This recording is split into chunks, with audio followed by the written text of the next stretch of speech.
All right, so welcome to microbiology. This is going to be the first chapter here we're looking at. And what is on this slide is a picture of the textbook that we are using. This is a new textbook. It's a lot more approachable, a lot more understandable, I feel. So I'm really excited about it.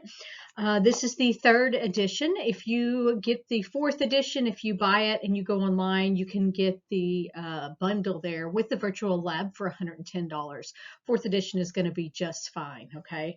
Then if you do that, you also get, you can also have exercises in Connect. Okay. And if you do that and you need to access those and you can't find them, let me know and I'll set some up. Okay.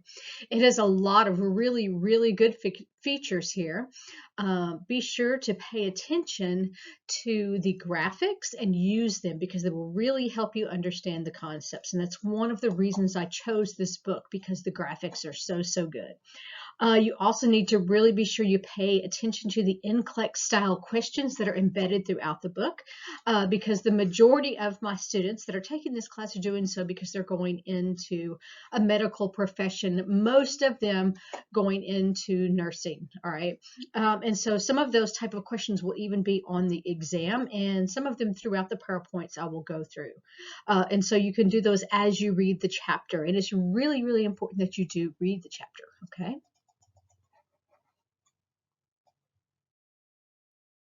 Microbiology deals with living things, a few non-living things that are too small to be seen with the naked eye, hence the word micro. We're going to look at several different types or categories of microorganisms. These can be cellular or non-cellular, in other words, or we could say acellular. The cellular microorganisms that we're going to be studying are going to fall into categories like bacteria, archaea, fungi, different protozoa. We're also going to study a few things that are not microorganisms but have part of their life cycle in the microscopic realm, and those are going to be the helminths. Okay, these are multicellular parasites, in other words, parasitic worms. All right. We have acellular organisms. Those are going to be things like viruses and prions.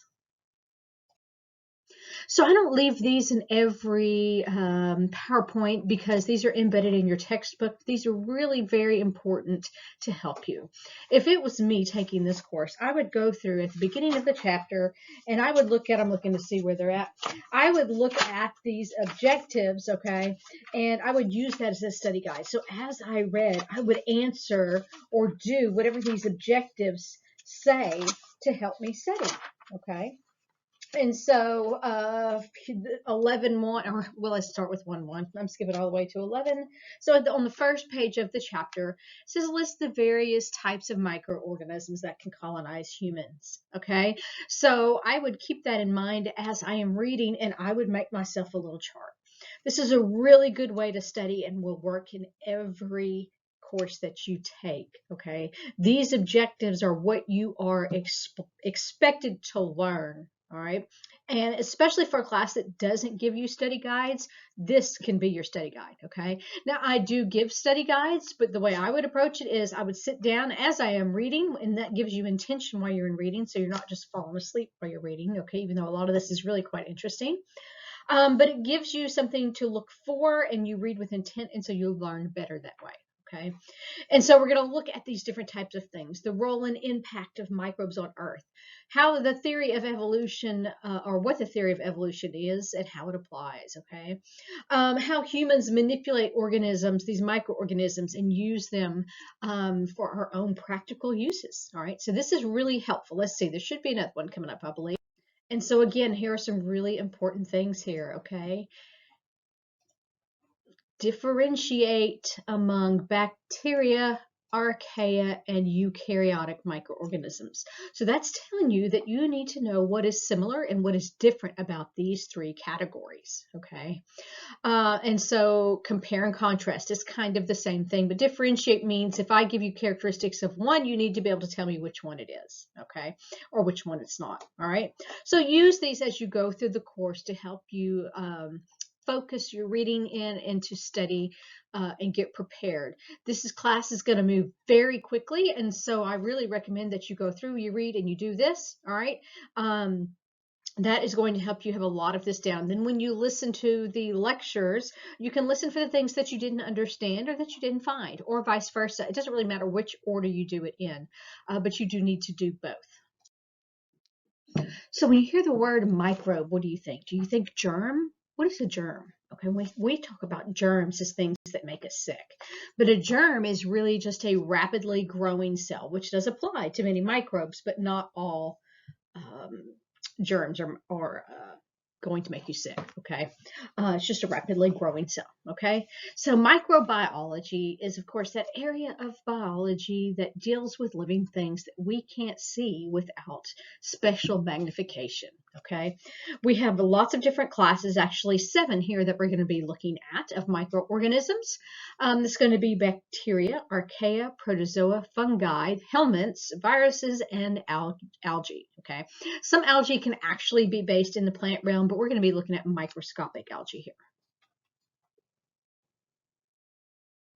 So you may be thinking, why on earth do I need to study microbiology? Well, I think this is probably, for someone in the health field, the one of the top 2 classes that you can have as far as your information before you go into a nursing program or whatever. This is very important, very relevant. This is even very relevant for someone that is not in a health major's occupation. Okay, microbes are all around us. These can be harmful. They can do things like cause food spoilage or disease, but we don't often realize that many more of them are actually very beneficial. So these are actually helpful in commercial, medical, and industrial applications. What? Industrial? Yep, that's right. So there's many unexpected ways that microbes actually affect us. Um, some things here that are interesting are there was a study that found that changes in the bacteria present in the vagina are actually associated with a mother's waters breaking early, okay, and causing preterm birth. So that's a very unexpected way. They have, like I said, we have those pathogenic or disease causing microbes. We have so many that are not. We have microbes that act as decomposers. They decompose or break down organic waste, which is very important in the environment. Okay. Some are actually producers, which is on the opposite end of a food web or in an ecosystem. Okay. Because they actually do photosynthesis. All right. They were actually some of the first photosynthesizers, and we'll talk about that later on in chapter 1. They can actually produce industrial chemicals like ethanol and acetone. They can produce fermented foods like vinegar, cheese, bread. They can be used in manufacturing for things like cellulose, treatment of disease. We actually can manipulate bacteria and to make them produce insulin, okay, which is pretty cool. All right, so there's lots of different things here. These are just a few little articles about things in recent years that we've discovered with microbes. So there's lots of study going on. This is a very emerging field of study. So as I've already kind of stated, this basically restates most of what I just said, but the understanding microorganisms is very, very important to participate in medicine and any health-related science, and obviously even some industrial applications, okay? It allows us to understand and prevent food spoilage, prevent disease occurrence, and it has helped us to come up with aseptic, the study of microbiology has helped us to come up with aseptic techniques which basically prevent us from having contamination in medicine laboratories, but also in contaminating our patients. In other words, from carrying something from one patient to another and distributing it to them. That is very important. Okay, so microbes are kind of interesting. They reproduce very, very quickly. And so they can be grown into very, very large populations in the lab. So that makes them kind of easy to study, but in other ways, they're harder to study because we can't really see them directly. We have to analyze them through an indirect means. In other words, we have to view them through the microscope. And then sometimes we have to do different dyes and things to them to manipulate what we see so that we can differentiate between them. So it's kind of a conundrum, easy but hard to study. Microbes have actually helped shape the development of Earth's habitat for billions of years. Single-celled organisms first appeared 3.8 million years ago. these guys differentiated into what we now call the three domains. Okay, these three domains came about from a single common ancestor, we believe, and those three domains are going to be very important for classification or categorizing our microbes. These three domains are going to be eukaryota, bacteria, and archaea. Okay, so what are these things? Well, eukaryotes. This is the class that we belong in. We are eukaryotes, okay? Eu means true, and kary or means kernel or true nucleus, all right? Bacteria and archaea do not have a nucleus, and so we call them prokaryotes, which means before the nucleus, okay? And so bacteria are single-celled, no true nucleus.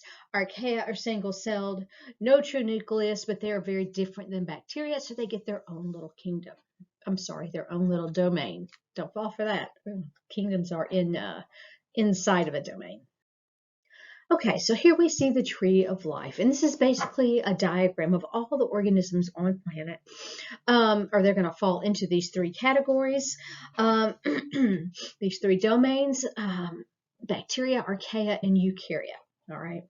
And so here you can see what we are more familiar with in eukarya. This is what we kind of live in our world, and that we can see animals, fungi like mushrooms, plants. Okay, some of these other guys here are much smaller. Okay, we do have a few things in archaea that we will look at. Most archaeans, or as far as we know, no archaeans actually can make us sick, but we'll study them a little bit.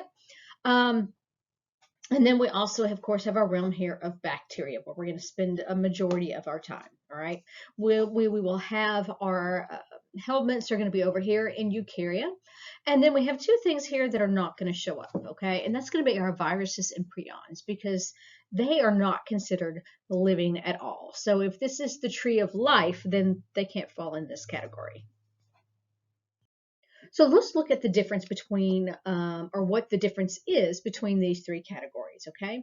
Bacteria and archaea are single-celled, very, very simple organisms, all right? Yet they are a little more complex metabolically. Eukaryotes they do have single-celled organisms, but many are very, very complex, multicellular organisms. They're going to be much, much larger, things like worms and humans, okay? So when we're talking about prokaryotes, we want to look at that on the scale of evolutionary time, which is a very long span of time. The first prokaryotes appeared about 3.5 million years ago. They were the only form of life for about half of Earth's history. So they have been around a very, very long time. Eukaryotes appeared only about 1.8 billion years ago. Then insects 500 million years ago. Followed by reptiles, mammals, and then finally humans. Okay, so on the scale in the figure, humans are the most recently to have appeared. Okay, and so haven't been around near as long as some of these other critters here. Microbes are what we call ubiquitous. Well, what does ubiquitous means? That means it's pretty much everywhere. They're found everywhere, and they're actually found in places that we never thought they could survive, especially in the past 15, 20 years. We have discovered they survive in areas that when I was in high school, so to say, we were told that they could not survive there. Okay, so they are found everywhere from deep in the Earth's crust to the polar ice caps to thermal deep sea vents. We actually thought that was way too hot, that nothing could survive there, but we were wrong. They're found living inside bodies of plants, inside bodies of animals, in certain relationships. Sometimes they're going to be harmful, sometimes they're beneficial to both. All right, symbiotic relationships. But they also play a fundamental role on Earth, and they are essential to life on Earth. So we can't just get rid of all the microbes. And remember, not all microbes are bad. Actually, most of them are very important and very helpful.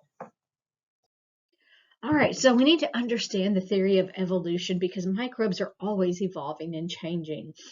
Evolution, the basic way to define that is just change over time. It just means change over time, okay?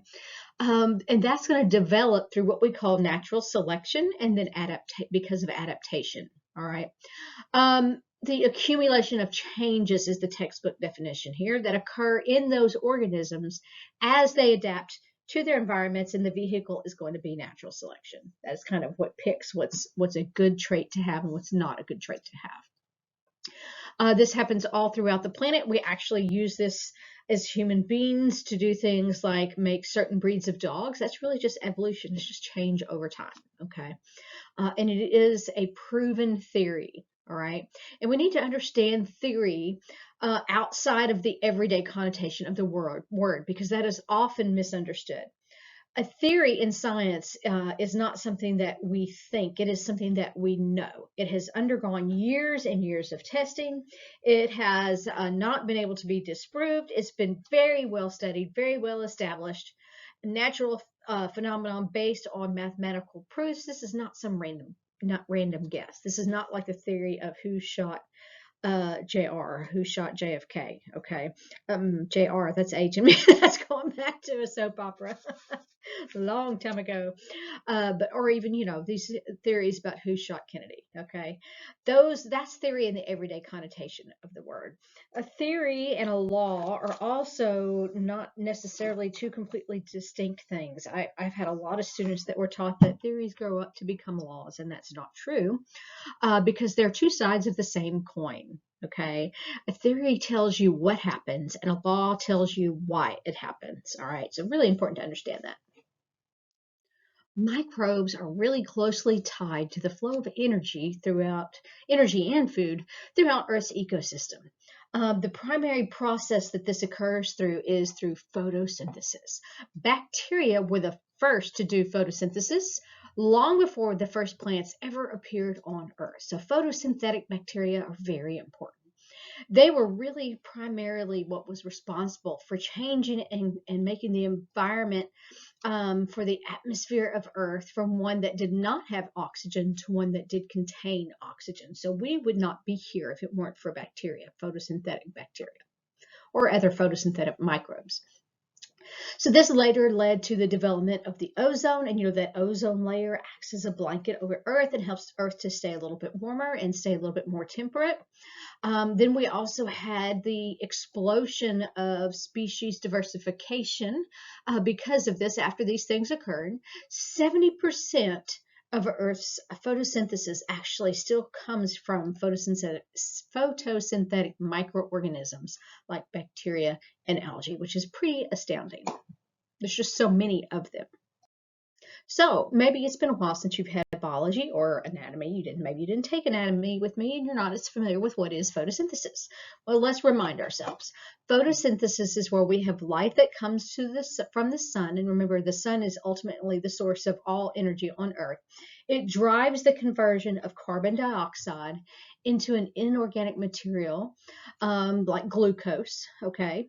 And it's going to have the formation of oxygen as a byproduct. Okay, so at first it was not producing oxygen, but later on the process changed to one that produced oxygen. So oxygenic photosynthesis occurred in bacteria before plants evolved, did not produce oxygen, but it was much more efficient in extracting energy from the sunlight. And then a few million years later, which sounds like a lot, but really if you look at evolutionary time, it's not. It evolved from that process and became one that actually produced oxygen, which provided a landscape that we could not use the word landscape, not literally, but figuratively, that we could survive in. Microorganisms are the main forces that drive the structure and content of soil, water, and particularly the atmosphere, okay, or of particular importance. Earth's temperature is regulated by what we often call greenhouse gases. These are gases that are emitted from living organisms, and those are going to be things like carbon dioxide, nitrous oxide, methane, that's at CH3 here. And those can be emitted from living organisms, okay? And that helps to insulate the earth, which helps to retain heat. We have microbes that live in the gut of animals like cows that help emit these particular gases here. Microorganisms are also the most abundant cellular organisms found in the ocean, which is actually quite phenomenal if you think about it. The ocean is vast and very, very large. Okay.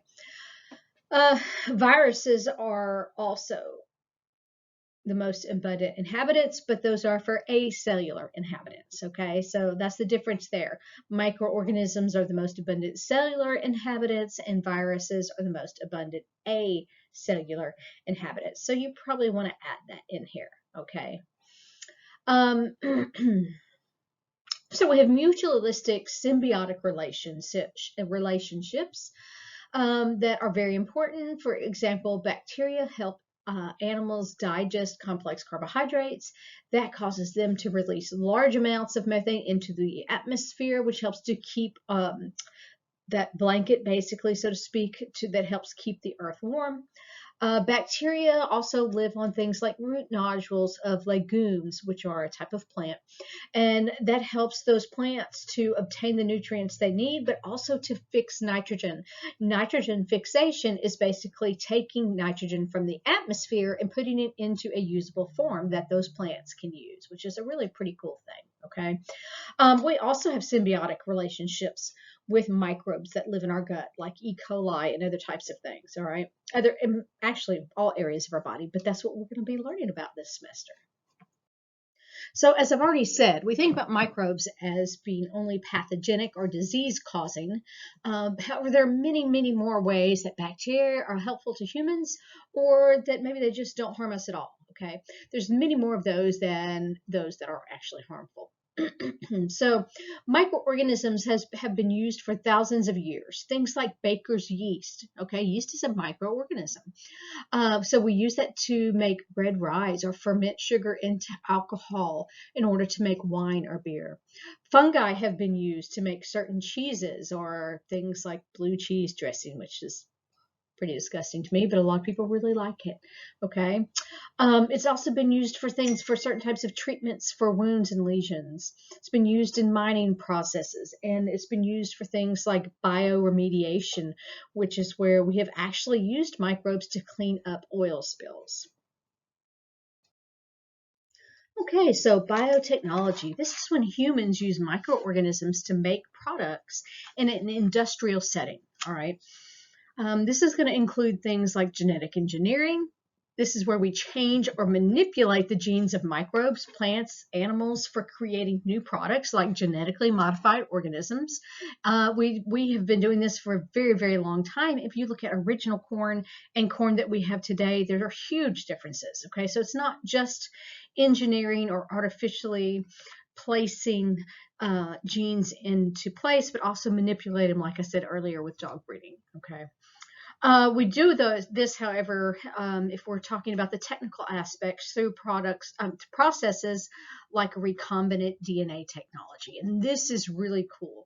This is where we transfer, and this is what you're thinking of when you think of genetic engineering. We transfer genetic material from one organism to another to actually alter the DNA. This is really basically like cut and paste for DNA, which is really pretty cool. You use something called a restriction enzyme, and you go in and you cut out what you want. You use a virus or bacteria to get it into the cell where you want it, and then you paste the DNA you want to replace it with. I mean, it's literally cut and paste. It's the coolest thing ever. Anyway, so we've used, let's see, I got off track there. So we're able to transfer those genes and change the DNA. We've also used microbes to make products, like I said earlier, drugs, hormones, enzymes like insulin that have been produced by bacteria. And then bioremediation, I have also already mentioned. This is the use of bacteria to do things like clean up toxic pollutants, like the oil spill, like when we had the Deepwater Horizon oil spill. We actually used bacteria to help break that oil down into smaller pieces. And some actually like to eat on petroleum products. It's a food source for them, so it's really very helpful for this. We can clean up other toxic pollutants and help restore stability to an ecosystem. Microbes have a great ability to break down chemicals that are otherwise harmful to other organisms. So when I said that they're actually kind of complex metabolically, that's what I meant. They can use different things like petroleum and methane and iron and sulfur for actually as food products, which is pretty helpful when we need to clean those up. Of course, our concern is going to be generally the microbes that harm humans because we want to be able to heal them. So pathogenic microbes are those that cause disease. We have over 2,000 different microbes that can cause illness, and any disease that is caused by a microbe is called an infectious disease, okay? And these, let's see, 2,000 different microbes, 10 billion infections across the world every year, and infectious diseases are one of the most common causes of death, which is very real to us now after what we have just gone through with COVID. So here you can kind of see highlighted in pink diseases that are clearly associated with the cause or being caused by microorganisms. They're an important cause of death because they kill a significant percent of the population. Among these, the top one is going to be respiratory diseases. That's going to be the leading cause of death due to microorganisms. All right. So below that, you're going to see here influenza and pneumonia, and then diarrhea causing diseases and things like tuberculosis. All right. So these here in pink are what are caused by microorganisms. So we have begun to witness or see an increase in the number of new or emerging, which is emerging, and resurgence of older, which we would say are re-emerging diseases like AIDS, hepatitis C, Zika,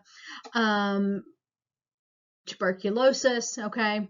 And so some of these are new, some of these are going to be more re-emerging. And the longer we have things like people that aren't wanting to get their vaccinations, this anti-vaccination movement, we're going to see reemergence of much more deadly microbes or microorganisms, okay?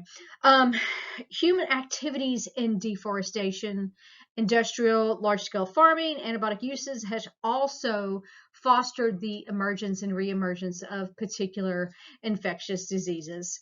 Research has shown that there are way more associations between non-infectious diseases and microbes like H. pylori than we ever thought. H. pylori was recently discovered. I remember this in the 80s. Gastric ulcers up until this time were thought to be caused only by things like stress. But it was found that Helicobacter pylori actually could be a bacterial cause and that you could actually treat that particular type of gastric ulcer with an antibiotic, which was really astounding, okay? But we have seen associations, we don't quite understand them yet, with things like schizophrenia, multiple sclerosis, OCD, obesity, and many, many other things that are actually linked to chronic infections because of microbes. So it's really, like I said, a very important area of study.